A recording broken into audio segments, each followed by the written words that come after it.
En un mundo lleno de violencia, tristeza y enfermedad, siempre hay una respuesta. Clama a mí y yo te responderé, dice el Creador. El Tabernáculo de la Fe presenta un mensaje de esperanza.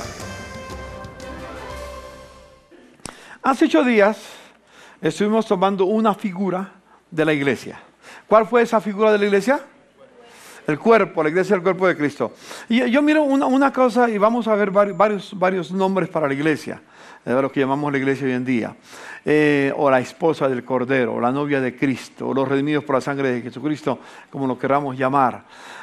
Jesús tiene muchos nombres, porque Jesús es tan perfecto que un solo nombre no puede abarcar su belleza. Por eso se le llama el Sol de Justicia, se le llama Admirable, se le llama Consejero, se le llama Padre Eterno, Príncipe de Paz, Rey de Reyes, Señor de Señores, León de Judá, Cordero de Dios, etcétera, etcétera, etcétera. Pues Dios ha querido también en su palabra llamar su iglesia de muchas formas. Yo sé que los casados llaman de algunas maneras muy peculiares a sus esposas. Yo he visto algunos maridos que le dicen paloma mía. Aleluya, qué rico, ¿no? Paloma mía. Y la esposa le dice mi señor. Entonces, de distintos nombres lo llaman. Lindo, así debe de ser. Pues Jesús llama a la iglesia de muchos nombres. Lo llama su novia. Cuando hablamos de la novia de Cristo, ¿de quién hablamos? De la iglesia. Cuando hablamos del cuerpo de Cristo, ¿de quién hablamos?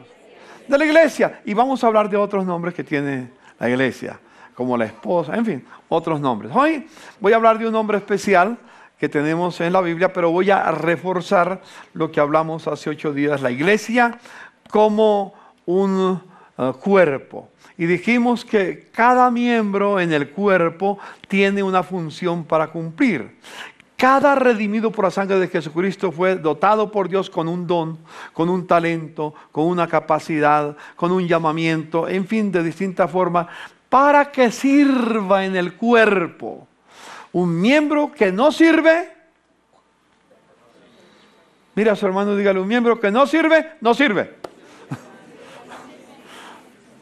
Diga, pero dígaselo de verdad, mírelo y dígale, un miembro del cuerpo que no sirve, no sirve. Para que no diga, hace estorbo. Sería peor la cosa, ¿no? No sirve, no sirve. Y la figura que usa la Biblia, como mencionamos el domingo pasado, la figura que usa la Biblia para hablar de cuerpo es el cuerpo humano.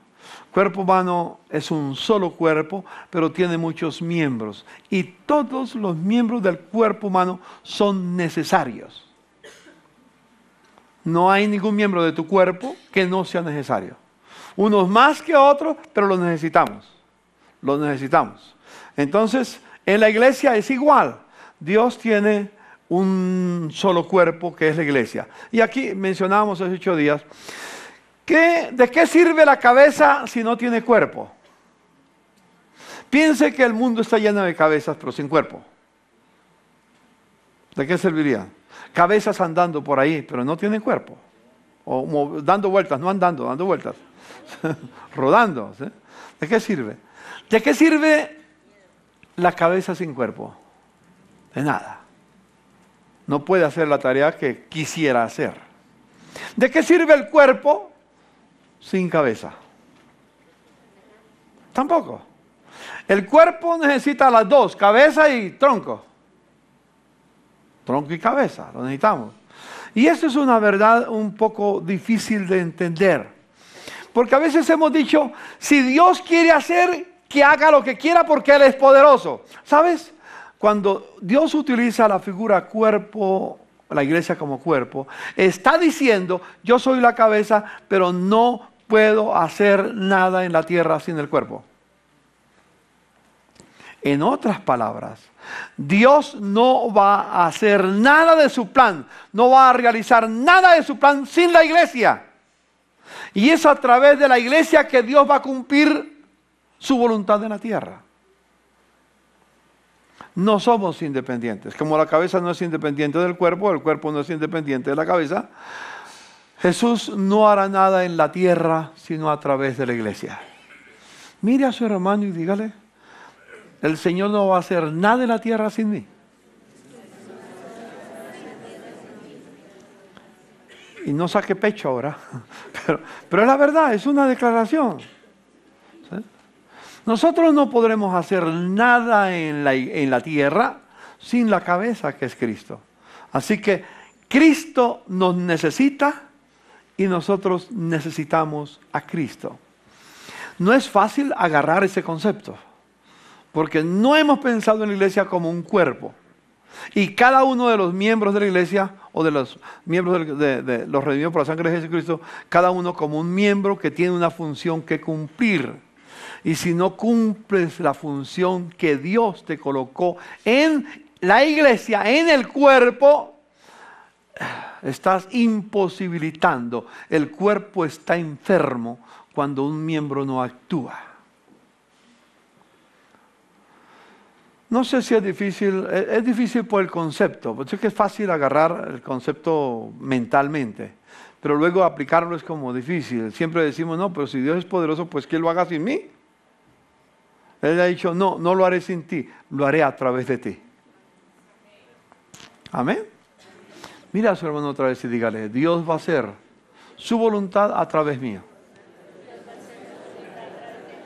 Eso es un concepto, esos nombres que le da Dios a la iglesia tienen un valor especial que es irreemplazable.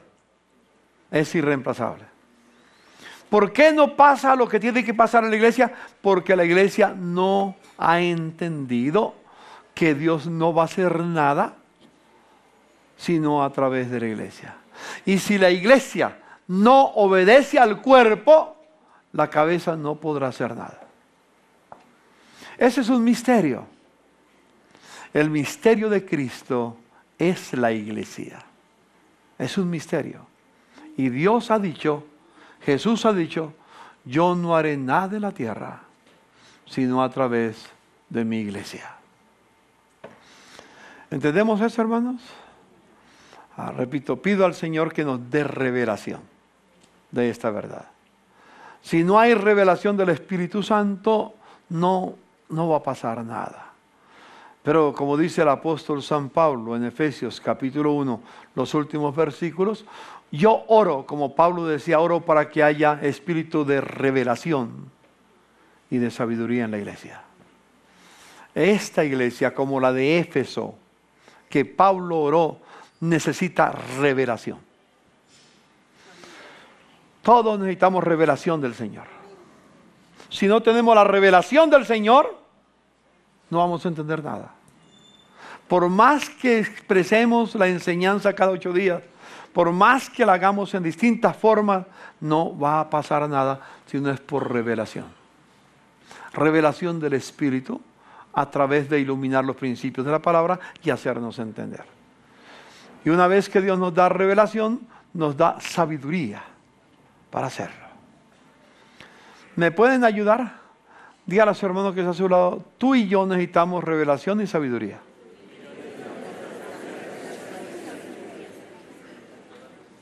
Espero que entendamos el concepto de la iglesia de cuerpo.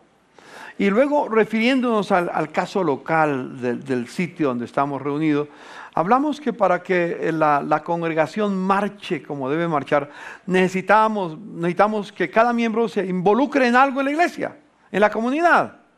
Dijimos hace 8 días 3 cosas. Dijimos, necesitamos la cara amable de la iglesia, que gente se involucre en la cara amable de la iglesia. ¿Se acuerdan? ¿Quién es la cara amable? ¿Quiénes son la cara amable? Los servidores. Solamente una hermana, ya muchos levantaron la mano. No sé si hablaron con Mario o no. No sé si han hablado con Alfonsito o con Manuel. No tengo ni idea. O con Orlando. No sé si hablaron. Pero hablen los que quieren ser la cara amable de la iglesia. Diga, yo quiero ser la... Solamente una hermana vino y me dijo, pastor, anóteme. Yo quiero ser cara amable de la iglesia. Qué lindo. Ella se ofreció para que cuando llegue la gente con cariño, con dulzura, con amor, los recibe, les diga bienvenido. ¿Sí? Es la cara amable de la iglesia. Hablamos también de la iglesia infantil. Necesitamos maestros, maestras. Muy especialmente necesitamos hombres que enseñen a los niños. Que los enseñen. Bueno, mujeres también todos, pero digo muy especialmente hombres. Porque es que en la casa son las mamás las que hacen el trabajo. Y llegan a la iglesia y son las mujeres las que siguen haciendo el trabajo y los hombres no aparecen por ningún lado. Necesitamos hombres en la iglesia infantil, hombres que enseñen a los niños a amar a Dios. Amén. Así que fue el segundo elemento que hablamos. Hablamos también, ¿de qué más hablamos? Del equipo de adoración. Necesitamos gente que tenga una voz hermosa. Una niña estaba cantando esta mañana por primera vez. ¿Cómo es tu nombre? Alejandra. Tiene una voz muy hermosa. Te felicito. Amén. ¿Cuántos años tienes, Alejandra? 14 años. Qué bueno. Y dijo, yo quiero cantarle al Señor. Un aplauso por Alejandra. Amén. La puerta está abierta si tiene el don. Por favor, si no canta bien, no pida, porque tiene que tener el don para cantar, porque a muchos les gusta cantar, pero no tiene el don. ¿Qué puede hacer? Pues usa el don que Dios le dio, si ese no es el don tuyo. Y necesitamos músicos y demás. Pero hay muchas áreas más que necesitamos en la iglesia. Por ejemplo, en seguimiento. Solamente una hermana querida, la bendigo en el nombre del Señor, dedicó toda la semana, una joven, dedicó mañana y tarde, de lunes hasta el viernes, dedicó 5 días para sentarse al computador y poner al día la base de datos en la iglesia. Que Dios la bendiga. Pero necesitamos más gente. Por ejemplo, el Cruz 700 necesita gente que venga y ayude a Mechas, a mi esposa, a contestar el teléfono. Algunos empezaron y se cansaron. Pero está bien, pidieron vacaciones. El problema es que cuando pidas vacaciones tiene que dejar a alguien que te reemplace. Eso pasa en todas partes, ¿no? Sale de vacaciones, pero tiene que estar seguro que alguien te va a reemplazar. Necesitamos hombres y mujeres que vengan, se pongan de acuerdo con Mechas qué día van a estar para contestar el teléfono, porque cuando tenemos los programas de televisión, de toda la nación vienen llamadas para pedir un consejo, para pedir oración, para pedir orientación, para entregarse a Jesucristo. Y necesitamos que alguien, si llegan 15, 20 llamadas a la vez,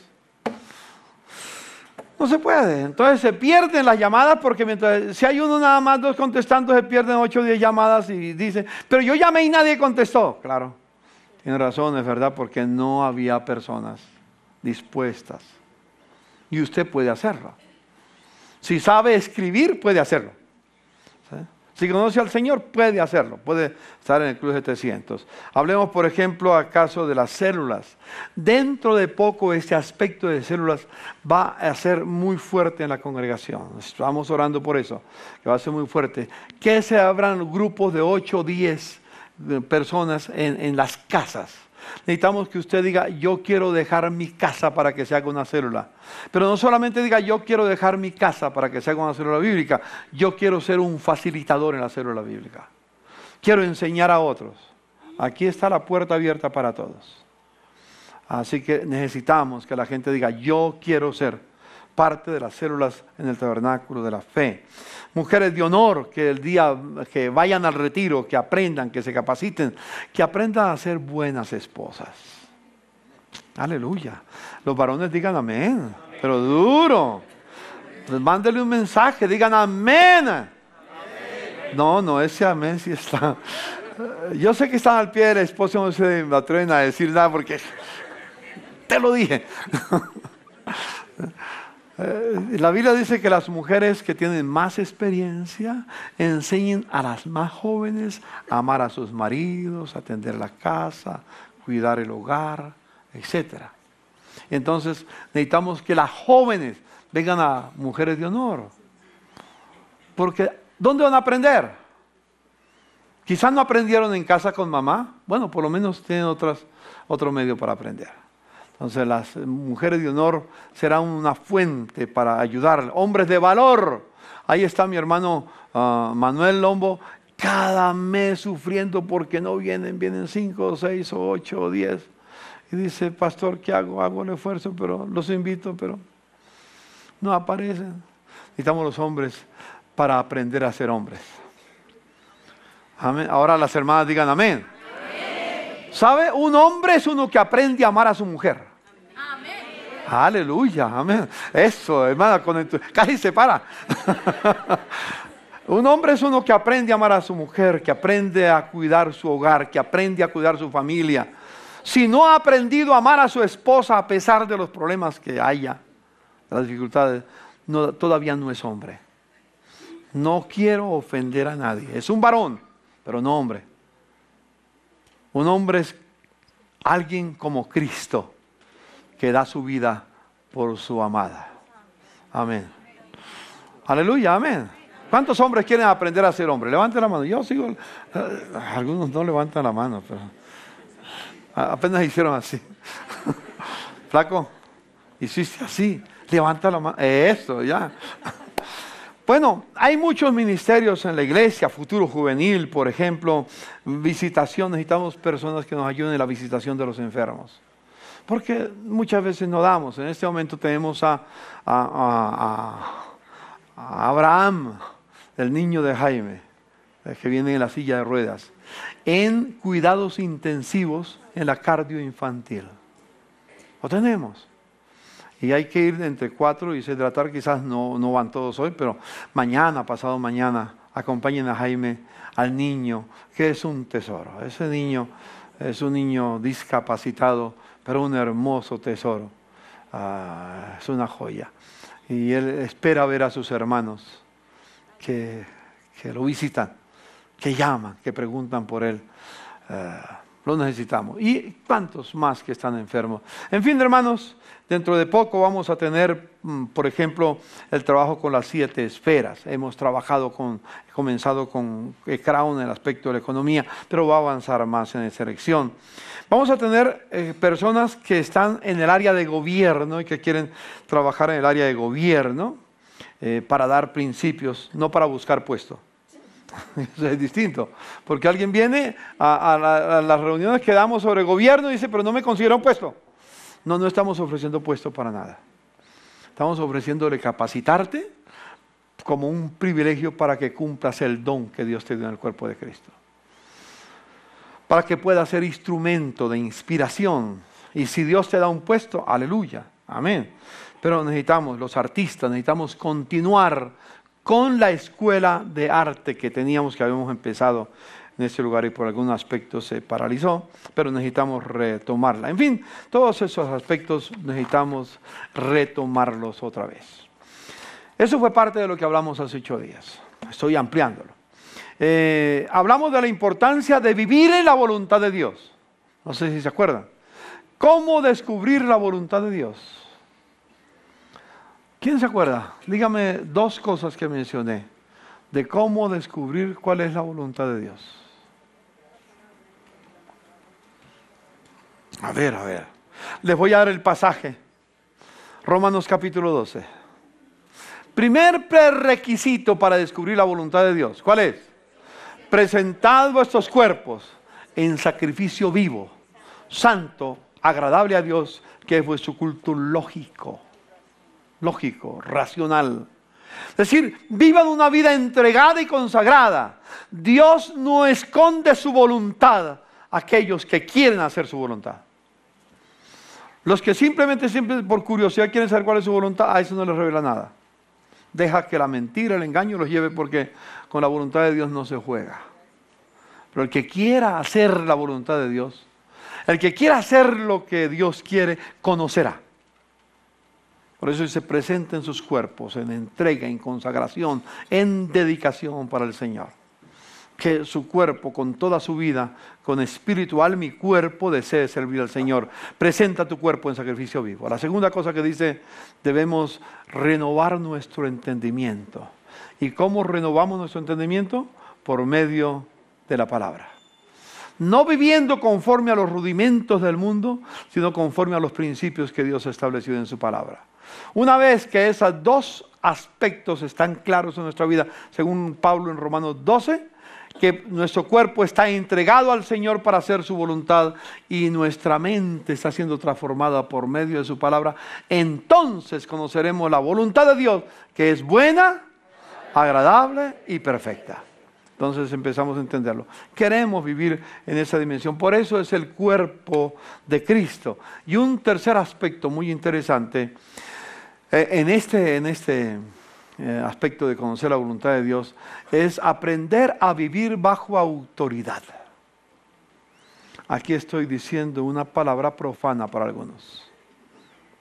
¿A cuántos les fascina, les encanta, les es un deleite, les es un placer vivir bajo autoridad? En nuestra naturaleza humana no es fácil, porque por naturaleza venimos de las tinieblas, donde gobierna el príncipe de la oscuridad, que su principio es rebelión. Hay dos principios que gobiernan el universo: la rebelión satánica o el principio de autoridad divina. Yo doy gracias a Dios. Me levanté en un hogar donde me enseñaron a respetar la autoridad. Y normalmente los hogares de tiempo atrás, años atrás, nos enseñaban el principio de autoridad. A veces los padres eran un poco exagerados, pero gracias a Dios, a veces yo creo que mi padre fue un poco exagerado, pero me ayudó la exageración. O sea, me ayudó. Y yo aprendí a respetar la autoridad en el hogar. No al hogar, sino en el hogar. Ahí aprendí a respetar las autoridades afuera, aprendí a respetar las autoridades en la escuela, aprendí a respetar todo el concepto de autoridad. Hoy en día, desafortunadamente, muchos padres son, ¿cómo dijéramos? Permisivos, indiferentes. No, el niño que haga lo que quiera, tiene libre derecho a la personalidad. Ese desarrollo del libre derecho a la personalidad es bien complicado hoy en día. Yo les mencioné que hace poco, en el tiempo, hace 20 días, salió un artículo del problema que se tiene aquí en Usaquén, que nos implica a nosotros también, donde la prostitución está creciendo, igual que en la zona chapinera. La prostitución, el homosexualismo y todo. Y las mujeres no pueden pasar porque le echan piropos, las esposas, las hijas, y tienen temor de ser asaltadas y de ser violadas, las esposas de hogares sanos. Entonces llamaron a la policía y llamaron a la persona encargada del distrito de esa área y dijo: no puedo hacer nada. El distrito no puede hacer nada, porque si interviene en eso y prohíbe eso, entonces está violando el libre derecho del desarrollo de la personalidad. Increíble, increíble. Con gobiernos así, hermanos, no esperamos nada de afuera, eso le corresponde a la iglesia, amén. Tenemos como padres que enseñar a nuestros hijos el principio de autoridad en la casa. Y ¿sabe? Para mí después ha sido fácil. Yo tengo un principio encarnado en mi corazón, en cualquier lugar donde voy. Lo primero que procuro saber quién es la autoridad en ese lugar. No para desafiarla, sino para sujetarme. En cualquier lugar. Ahora, Medellín, me llaman para ser el mentor de los pastores en Medellín. De toda la iglesia en Medellín. Pastorear los pastores. Acompañarlos en el proceso. Y llego y tuve que decirles: hermano, yo no vengo aquí como superior, vengo bajo su autoridad, porque yo sé que nadie tiene autoridad si no vive bajo autoridad. Lo primero que tenemos que aprender es a respetar la autoridad. Y muchos en la iglesia no aprenden a respetar la autoridad, bien complicado. Por ejemplo, miremos lo que dice en Hebreos. ¿Lo quieren leer conmigo? Acordaos de vuestros pastores, que os hablaron la palabra de Dios. Considerad cuál haya sido el resultado de su conducta e imitad su fe. Ese es un tremendo reto para nosotros los líderes en el tabernáculo de la fe, los pastores. Yo quiero ser ejemplo para ustedes. Si en algún momento no he sido el ejemplo que han esperado, perdónenme. No soy perfecto, pero eso no es una excusa. Yo debo ser modelo para ustedes. En todo, en todo. Manuelito tiene que ser modelo para ustedes. Orlando tiene que ser modelo. Alfonso tiene que ser modelo. Juan Armando tiene que ser modelo como pastores. Como ancianos, Hugo Fernández tiene que ser modelo. No debe, tiene que ser modelo. José Luis tiene que ser modelo. Fernando tiene que ser modelo. Cada anciano debe ser modelo de la comunidad. Porque así entonces le pido a la iglesia, acuérdense de nosotros. Necesitamos sus oraciones. Y luego sigue diciendo el apóstol, obedeced, léanlo conmigo, obedeced a vuestros pastores y sujetaos a ellos, porque ellos velan por vuestras almas como quienes han de dar cuenta, para que lo hagan con alegría y no quejándose, porque esto no es provechoso. Entonces, ¿cuándo aprendemos el principio de autoridad? Tres cosas necesitamos para descubrir la voluntad de Dios. Primero, presentar nuestros cuerpos en sacrificio santo, vivo y agradable a Dios. Segundo, necesitamos renovar nuestro entendimiento por medio de la lectura de la palabra, obediencia a la palabra. Y tercero, aprender a respetar la autoridad, a vivir bajo autoridad. Entonces, solo entonces, conoceremos la voluntad de Dios. Y la voluntad de Dios siempre será buena, agradable y perfecta. ¿Difícil de entender, hermanos? ¿Está bien? ¿Alguien no entendió para tratar de explicarlo un poco mejor? ¿O lo entendemos todos? Mire a su hermano y dígale, yo entendí, ¿y tú? Que Dios nos ayude. Muy bien, ese es uno de las áreas del cuerpo de Cristo, la iglesia como cuerpo de Cristo. Que todos tenemos dones, llamamientos, talentos, capacidades que tenemos que desarrollar para ponerlas en función. Hoy quiero empezar a hablar de otra imagen de la iglesia. Hace 15 días creo, hablamos, la primera imagen de la cual hablamos, ¿se acuerdan cuál fue? La iglesia hablamos del misterio de Cristo hace 20 días, sí. Hace 15 días hablamos de la iglesia como la novia de Cristo. ¿Se acuerdan del pasaje que tocamos? Apocalipsis capítulo 21, versículos 9 hasta el final. Y hablamos de que la iglesia es comparada al oro puro. ¿A qué más? A piedras preciosas y a la perla, ¿sí? Para mostrar la belleza, lo que vale la iglesia a los ojos de Dios, como la novia del Cordero, como la esposa de Cristo. Hace 8 días estábamos hablando de la iglesia como cuerpo de Cristo. Hoy vamos a hablar de la iglesia como la asamblea del Señor. Es otra figura. Todo esto no agota la belleza. Lo que quiero decir es que la iglesia es muy amplio, no es un concepto simple. Simplemente nos reunimos y somos evangélicos o carismáticos o católicos y ya con eso basta. No, hay muchas cosas y vamos a seguir aprendiendo. Hoy quiero hablar de la iglesia como la asamblea del Señor. Dígale a su hermano, vamos a aprender de la iglesia como la asamblea del Señor. Y vamos a empezar con un texto bíblico. Viniendo Jesús a la región de Cesarea de Filipo, preguntó a sus discípulos, diciendo, ¿quién dicen los hombres que es el Hijo del Hombre? Aquí, volvamos ahorita. Ellos dijeron unos, Juan el Bautista, otros, Elías, otros, Jeremías o alguno de los profetas. Y él les dijo, ¿y vosotros quién decís que soy yo? Respondiendo Simón Pedro, dijo, tú eres el Cristo.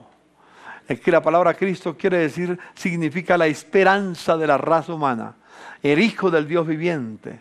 Entonces le respondió Jesús, bienaventurado eres Simón, hijo de Jonás, porque no te lo reveló carne ni sangre, sino mi Padre que está en los cielos.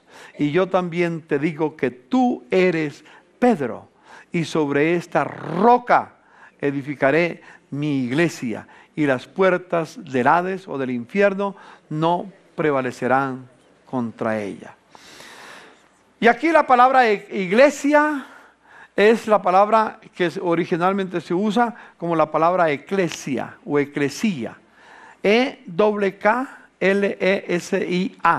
Eclesía con doble K. Entonces, cuando Jesús habló y lo tradujo después el escritor de Mateo, dice, Jesús dijo, yo edificaré mi eclesia. La palabra eclesia tiene un significado muy especial. Significa, antes de llegar allá, les hago una pregunta. Cuando ustedes escuchan la palabra iglesia, ¿qué les viene a la mente? Un edificio. Normalmente, ¿no es cierto? ¿Ah? Hablamos de un edificio que tiene ladrillos, que tiene cemento, que tiene piso, que tiene techo, en fin, donde alberga personas. Pensamos en el edificio y muchos de ustedes dicen, mire, quiero que vaya a la iglesia donde yo voy, que está en la carrera 20-118-34. Porque confundimos o decimos, iglesia la confundimos con un edificio. Nunca en la Biblia se habla de la iglesia como un edificio físico. Hay un edificio espiritual, que vamos a hablar después de eso, pero no físico. Así que este sitio no es una iglesia. Díganos, hermanos, este sitio no es una iglesia. Es un sitio donde se reúne la iglesia. ¿Qué es distinto? No somos, este edificio no es la iglesia, es un sitio donde se reúne, ¿quién? La iglesia. Cuando este sitio no están ustedes, no hay iglesia. De lunes a viernes normalmente no hay iglesia acá. ¿Por qué? Porque no está reunida la iglesia. ¿Sí? Otra característica cuando hablamos de iglesia, pensamos en el caso de una jerarquía eclesiástica. Por ejemplo, leen la prensa que dice, la iglesia dijo, habla de la iglesia católica. Cuando dice la iglesia dijo, ¿a quién se refiere? Al Papa, a los cardenales, a los obispos, a los jerarcas de la iglesia. Eso llaman la iglesia. Eso tampoco es cierto. La iglesia no es una jerarquía eclesiástica. A veces algunos le dicen a uno, pastor, pero es que la iglesia no me ayuda. ¿Qué quiere decir con la iglesia no me ayuda? Quiere decir que Manuel no le ayuda, que Orlando no les pone atención, que Alfonsito no les hace caso y que yo estoy muy ocupado.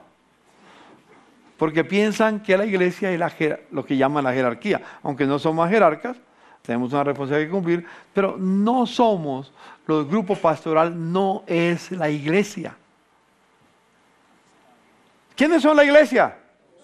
Diga, somos la iglesia. Entonces, cuando diga la iglesia no me escucha, es usted mismo no se está escuchando. Usted es la iglesia. ¿Me comunico? Para otros la iglesia es un documento gubernamental, una personería jurídica. Cuando alguien quiere tener una iglesia, dice, ¿ya tiene personería jurídica? Si no, tiene iglesia. Y otros me dicen, ya tengo iglesia, tengo la personería jurídica. Tampoco tiene nada que ver. La iglesia está compuesta por los redimidos de la sangre de Jesucristo, por todos nosotros. Pero el nombre iglesia hace 2000 años tenía otro significado muy especial que tenemos que trasladarlo hoy para entenderlo. La palabra iglesia o eclesía, como lo mencioné antes, Jesús dijo, yo edificaré mi eclesía. ¿Qué piensan ustedes que significaba para la gente hace 2000 años la palabra eclesía? Nunca, en primer lugar, nunca significó una religión. No tenía sabor a ninguna religión, ni de los griegos, ni de los romanos, ni de los paganos, de nadie. No tenía sabor a religión. Era una palabra común. ¿Qué significaba? Los miembros de una asamblea que se reunían para dictar las normas y las leyes que iban a dirigir la sociedad. Si había una guerra que le declaraba algún vecino, alguna nación vecina, era donde se reunía la asamblea para saber cómo iba a enfrentar la guerra. Era la asamblea que se reunía normalmente en las puertas de la ciudad. Las puertas de la ciudad era el sitio donde se reunía la asamblea, los llamados. Se reunían ahí para elegir los dignatarios que iban a gobernar la ciudad, como hoy los alcaldes, los concejales, los diputados, etcétera, etcétera, etcétera. Ahí se elegían. La asamblea, la eclesía, era una actividad que tenía que ver con el gobierno de la ciudad. Cuando hablamos hoy de eclesía, de iglesia, eso no pasa por nuestra mente. Pero permítame hacerles una declaración. Tiene que pasar por nuestra mente. Y eso indica, voy a decir algo un poco atrevido, pero implica saber por quién vamos a votar. Porque es imposible que votemos por alguien, porque es de tal color, porque es de tal partido, porque algunos me dicen, yo voto liberal porque soy liberal. ¿Y qué tiene que ver eso con tu membresía en el cuerpo de Cristo? O dice otro, yo voto conservador porque yo soy godo.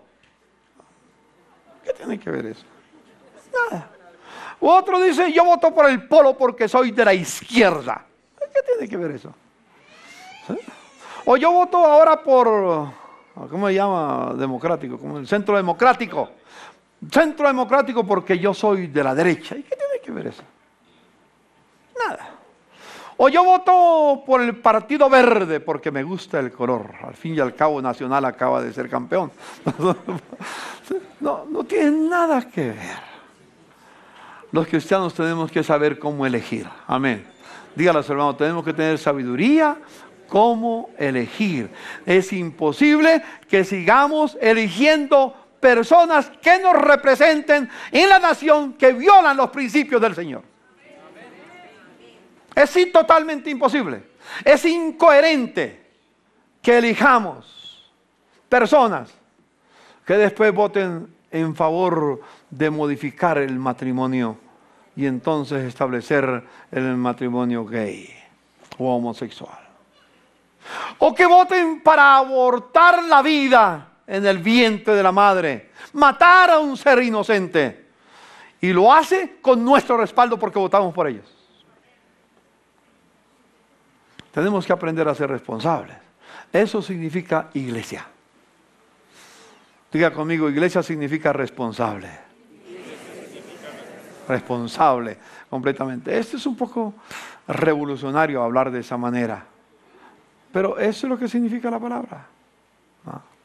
Entonces la eclesía tiene que ver con esa dirección especial. Se reunían en las puertas de la ciudad para declarar las leyes, los principios, las normas que debían de regir la polis, la ciudad. Por ejemplo, hay varios pasajes, si ustedes leen, bueno, no tengo el tiempo porque se me está yendo el momento y los minutos que quedan, quiero aprovecharlos en otra dirección. Esa iglesia, otra equivocación que hay, equivocamos la palabra iglesia. Segundo, equivocamos lo que se ha usado de la palabra. Aquí en el versículo 18 dice Jesús, yo también te digo que tú eres Pedro y sobre esta roca edificaré mi iglesia. ¿Qué le suena con ese texto? ¿Qué le suena? El papado. Se ha tomado un texto para distorsionarlo, para establecer algo contrario a las Sagradas Escrituras, contrario al propósito de Dios. Déjeme decirles con respeto, el Papa es el director de una comunidad respetable. La Iglesia Católica es respetable y en ese sentido lo respetamos, valoramos y oramos por él. Pero no es la roca sobre la cual la iglesia es edificada. No es la roca, no es. Déjeme aclarar el texto. Jesús llega, envía a sus discípulos a predicar, a enseñar en las regiones cercanas. Como dice el versículo 13, cuando llegaron a la región de Cesarea de Filipo, llamó a sus discípulos aparte y les dice, ustedes que han estado con la gente, ¿qué opinan ellos de mi persona? ¿Quién soy yo para ellos? Ahora, no era que Jesús no supiera. Jesús sabía, Jesús tenía un deseo de buscar otra respuesta. Va de lo conocido a lo desconocido, como debe de ser. De lo conocido a lo desconocido. Y ellos dicen, miren, Señor, algunos dicen que tú eres Juan el Bautista, porque Juan el Bautista ya había muerto, lo habían decapitado, y creían que Juan el Bautista se había reencarnado otra vez. Creían en la reencarnación algunos, que el espíritu de Juan el Bautista que estaba por ahí andando en la estratosfera se había metido en Jesús. Una especie de reencarnación así. Otros dicen que tú eres Jeremías, o Elías, o alguno de los profetas. En otras palabras, que tú eres un hombre importante, pero no eres más que un profeta. Quizás otros, quizás no está todo lo que dicen ahí, otros decían en su época que Jesús simplemente era el hijo del carpintero, ¿no? ¿Quién es Jesús? El hijo del carpintero.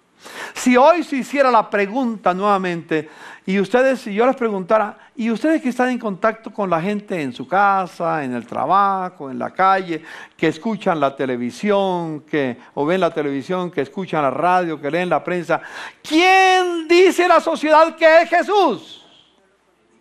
¿Qué nos diría? ¿Qué diría usted? ¿Qué dice? Algunos dicen, no, un maestro. Otros simplemente un líder religioso, algunos quizás un engañador, un mentiroso, que la fe cristiana no la inventó él, sino se la inventó Pablo, o un gran maestro, una causa primera, un iluminado, etcétera, etcétera, etcétera. Otros dirían, ese Señor nunca existió. Nunca existió. Eso es lo que diría la gente hoy. Pero Jesús le hace una confrontación directa. Y me gustaría que lo tomáramos para nosotros también. Ok, eso es lo que dice la gente. Y le dice Jesús a los discípulos, ¿y ustedes qué dicen? Eso es una confrontación directa. Ya no es qué dicen otros, sino qué dices tú, qué digo yo. Y yo les pregunto a ustedes, hermanos.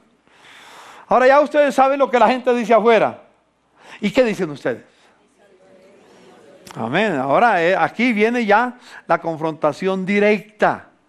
¿Qué dicen ustedes que soy yo? Dice Jesús hoy. Si ustedes me preguntaran a mí, si Jesús me pregunta, ¿quién digo yo que es Jesús? Que es Él. Yo les diría sencillamente, Cristo es el Señor de señores, el Rey de reyes, el soberano de los reyes de la tierra, el que gobierna sobre todas las cosas y su reino no tendrá fin jamás. Aleluya. No simplemente mi Salvador, es más que mi Salvador, es mi dueño. Y diría, si Él es mi dueño, yo soy su esclavo. Yo soy su siervo, dispuesto a hacer la voluntad de mi amo. Porque Él es mi amo, yo soy su esclavo. Yo soy su siervo. Pablo no se avergonzó nunca de decirlo. Escribía sus epístolas diciendo, Pablo, apóstol y siervo de Jesucristo. Pablo, apóstol y esclavo de Jesucristo. ¿Qué es lo que significa la palabra siervo? A veces le hemos puesto la palabra siervo para endulzarlo un poquito. Y algunos dicen, yo soy un siervo del Señor. Y se siente gran cosa. ¿Sabe? Un siervo, y déjenme decirles esto, les voy a amargar más la vida. Un siervo no tiene derecho a nada, excepto a lo que su amo le permita. Quiere darlo. Yo no tengo derecho a nada. Si algo me ha dado el Señor, ha sido por su gracia. No porque yo lo merezca. Amén. Mira a su hermano y dígale, si algo me ha dado el Señor, es por su gracia. No porque yo lo merezca. ¿Crees eso? ¿Lo crees? Abraza a tu hermano a su lado y diga, yo lo creo. Y no solamente lo creo, lo confieso. Eso es lo que significa la palabra iglesia. El significado, el valor de la palabra iglesia. Es una de las áreas muy claras. Así que no es una reunión de gente buena, es esclavo de Jesús. En los tiempos de Jesús, una verdad que se hacía declaración, una verdad que se declaraba, era una roca. Era algo inconmovible, algo que no se podía cambiar. Una verdad era incambiable. Por eso Jesús dijo: yo soy el camino y la verdad. Porque Él, y por eso el escritor de la carta a los Hebreos dice: Jesucristo es el mismo ayer, hoy y para siempre. Él no cambia, Él es el mismo, Él es inmutable. Una verdad en los tiempos de Jesús era inmutable, y debe decir incambiable. Es como una roca que nadie la puede mover. Recuerdo cuando estaba construyendo los edificios gemelos en Nueva York, cuando estaban creando las Torres Gemelas. Yo iba a Nueva York con frecuencia y pasaba por el elevado, el tren. Y allá abajo miraba siempre hacia el fondo, un hueco tremendo allá. Y yo alguna vez pregunté: ¿por qué hay tanta profundidad? Dice: ¿sabe por qué? Porque están buscando donde hay roca que sostenga el edificio que se va a levantar. Hasta que no encontraron la roca, no empezaron a construir el edificio. Y la roca es Cristo. Amén. Dígalo conmigo: la roca es Cristo. Entonces, es fascinante porque era inamovible, algo que permanecía. Pedro, o Cefas, como lo llamó el Señor, era una fracción de piedra. Una piedra chiquita. Una piedra, no la roca, era una piedra. La roca era el fundamento, y sobre esa roca se iban a colocar piedras para construir el edificio. Pedro era una piedra, no la piedra. Preguntémosle a Pedro, ¿qué nos dice Pedro a este concepto? Miremos a ver. Cristo, dice Pedro en el capítulo 2, versículos 4 al 8. Cristo, dice Pedro, es la piedra viva. Aleluya. Traduciéndolo literalmente, Cristo es la roca, rechazada por los seres humanos, pero escogida y preciosa ante Dios. Cristo es precioso a los ojos del Padre. ¿Es precioso a tus ojos? Amén. Aleluya, pero digan amén duro. Amén. Y arriba están de observadores toda la mañana. Muy bien, sigamos. También ustedes son como piedras vivas. Yo también soy una piedra igual que Pedro. Pedro era una piedra especial. Tenía un don especial, una característica especial. Yo también soy una piedra especial. Tengo un don especial, un llamado especial. Dígale a su hermano: tú también eres una piedra especial. Tienes un don especial. Una cosa es ser una piedra, otra cosa es ser la piedra, la roca. Sigue diciendo: con las cuales se está edificando una casa espiritual. Vamos a hablar después de la iglesia como casa, como templo de Dios. De este modo llegan a ser un sacerdocio santo para ofrecer sacrificios espirituales que Dios acepta por medio de Jesucristo. Miren, dice la Escritura: pongo en Sión una piedra principal, una roca angular, escogida y preciosa. Vuelve y habla de quién, de Jesús. El que confíe en ella no será jamás defraudado. Aleluya. Los hombres nos defraudan. Le hace a la historia cuántos papas han sido un engaño en la tierra. No, yo no escribí la historia. Le hace a la historia. Escuche, hable de la papisa Juana. Ahí habla de tantos papas. No es una crítica a los papas. Simplemente para decir que los hombres nos decepcionan. Pero Cristo jamás, amén. Dígale a su hermano: Cristo jamás nos decepciona. Él permanece para siempre. Sigue diciendo: para ustedes, los creyentes, esta piedra es preciosa. Para los incrédulos, es la piedra que desecharon los constructores, que ha llegado a ser la piedra angular y también una piedra de tropiezo y una roca que hace caer. Uno de mis mentores, Bad Bumford, me decía alguna vez, hermano, recuerde, o tú caes sobre la piedra o la piedra te cae encima. ¿Qué quieres? Yo prefiero caer sobre la roca y que no la roca me aplaste. Amén. El que no acepta a Cristo como la roca le caerá encima. Así de simple. Así de sencillo. O digamos ahora, ¿qué dice Pablo? ¿Qué nos menciona Pablo del tema? En 1 Corintios 3, 10, 11 dice, según la gracia que Dios me ha dado, yo como maestro constructor, o como dice la Reina Valera, como perito arquitecto, eché los cimientos, puse el fundamento. Otros construyen sobre ellos, pero cada uno tenga cuidado de cómo construye sobre ese fundamento. Y declara quién es el fundamento, porque nadie puede poner un fundamento diferente al que ya está puesto. Y ese fundamento es ¿quién? Dígale a su hermano, el fundamento es Jesucristo. Y nadie puede poner otro fundamento. Entonces cuando Jesús dijo, escuche el pasaje para que lo veamos bien, sin ninguna dificultad. Cuando Jesús le dijo a Pedro, yo también te digo, verso 18, que tú eres Pedro. Y no le dice, y sobre ti edificaré mi iglesia. ¿Qué dice? Sobre esta. ¿A qué roca se refiere? A la verdad que acababa de declarar que Jesucristo era el Hijo de Dios. El Señor de señores, la esperanza para la humanidad. Sobre esa roca la iglesia es construida. Tú no puedes ser construido sobre un hombre. Es sobre la roca. Y la roca es Cristo. Amén. Amén.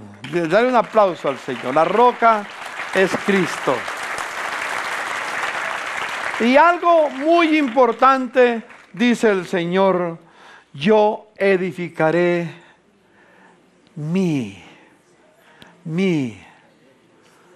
no la, mi. Eso quiere decir que Él es el dueño de la iglesia. Amén. Mi iglesia es su posesión. Nosotros somos su posesión. Él es nuestro. Nosotros somos de Él. Yo edificaré mi asamblea. Yo edificaré mi pueblo, que va a dictar las leyes y normas sobre las cuales la sociedad tiene que vivir. Vayan y hagan de las naciones mis discípulas. Qué reto, ¿no es cierto? No estamos aquí simplemente para estar cada 8 días en una reunión, o cada 15 días, cada que es posible. Somos la asamblea que determina la marcha de los pueblos. Eso, a veces pensamos, no, pero eso es demasiado. No, así la llama Dios a la iglesia. Su asamblea de gobierno. A medida que nosotros aprendamos a obedecer al Señor, la palabra de la iglesia comenzará a oírse por todas partes. Y paso a paso las puertas del infierno caerán ante los pies de Jesucristo. Amén. Ante el mensaje que la iglesia proclama. El mensaje del reino de Dios. Qué bueno saber que no vengo aquí a ocupar un sitio, una banca. Vengo y me reúno acá porque soy parte de la asamblea de Dios. La asamblea que gobierna, que debe gobernar. Nos hemos alejado y creímos que éramos algo con sabor religioso. No. Tomemos el lugar que nos corresponde. No somos un grupo religioso, somos la asamblea divina. Para dictarle a los pueblos los modelos, las formas, los caminos con los cuales la sociedad debe vivir. Por eso, dice Pablo en Romanos 12, no se amolden a los patrones de la cultura. Renueven su mente conforme a los principios de la palabra. Es la palabra mi guía, no la cultura. No, que los demás lo hacen, que lo hagan. Yo no obedezco a lo que los demás hacen. Yo hago lo que Cristo manda porque Él es mi dueño. Amén. Y yo soy su esclavo. Amén. Mire a su hermano y dígale, esto se está poniendo bueno. Vamos a aprender y Dios nos va a dar sabiduría cómo llevar estos principios adelante. Nos dará sabiduría el Señor. Estamos de pies. ¿Quieres levantar tus manos y orar conmigo? Arriba y abajo. Digan conmigo, Señor Jesús, te damos gracias porque a ti te ha placido llamarnos aparte para hacer tu asamblea que dictará las normas y principios sobre el cual la cultura será edificada. Y Señor, al final tu nombre será glorificado. Permíteme, Señor, ocupar mi lugar en tu asamblea. En el nombre de Jesús. Amén. Amén. Dale un aplauso al Señor. Aleluya. Gracias. Gracias, gracias, gracias. Amén. Seguimos de 8 días con el tema.